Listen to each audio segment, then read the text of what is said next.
સુરત જિલ્લામાં બારેય મેઘ ખાંગા થતાં ભારે વરસાદને લઈને માંગરોળ પંથકમાં ઠેર ઠેર પૂરની સ્થિતિ સર્જાઈ હતી।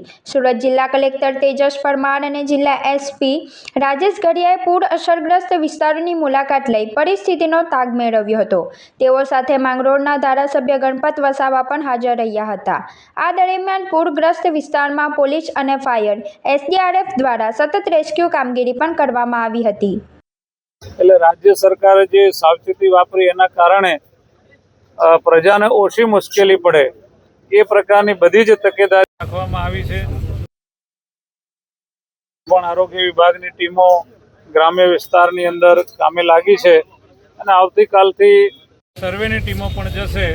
આમાં લોકોનો પણ ખૂબ સારો સહયોગ રહ્યો છે। વહીવટી તંત્રમાં આપણે જોઈ રહ્યા છો, હાલમાં જ માંગરોળ તાલુકાની અંદર નરોલી ગામે જિલ્લા કલેક્ટર શ્રી એસપીસી પણ અહીંયા આવ્યા છે અને જ્યાં જરૂર પડે ત્યાં એનડીઆરએફ એસડીઆરએફની ટીમો જઈને લોકોને બહાર લાવવાનું કામ, જ્યાં ભોજન પહોંચાડવાનું હોય તો ભોજન પહોંચાડવાનું કામ, અમારા કાર્યકર્તા અને અધિકારી મિત્રો મળીને કોઈ પણ ગરીબ માણસ ભૂખ્યો ન રહે એના માટે પણ ભોજનની પૂરેપૂરી ચિંતા એ વહીવટી તંત્ર અને અમારા કાર્યકર્તાઓ કરી રહ્યા છે। જે વરસાદનું પાણી હતું એ કીમ નદીમાં આવવાને કારણે કીમ નદી નજીકના વિસ્તારો છે, પાલોદ, કીમ, વલોડી, વડોલી આજુબાજુના જે ગામડાઓ છે ત્યાં પાણી ભરાઈ ગયેલ છે અને જે જગ્યાએ મદદની જરૂર પડે છે ત્યાં અમારી ટીમો એસડીઆરએફની ટીમો જઈ અને લોકોને મદદ કરી રહી છે।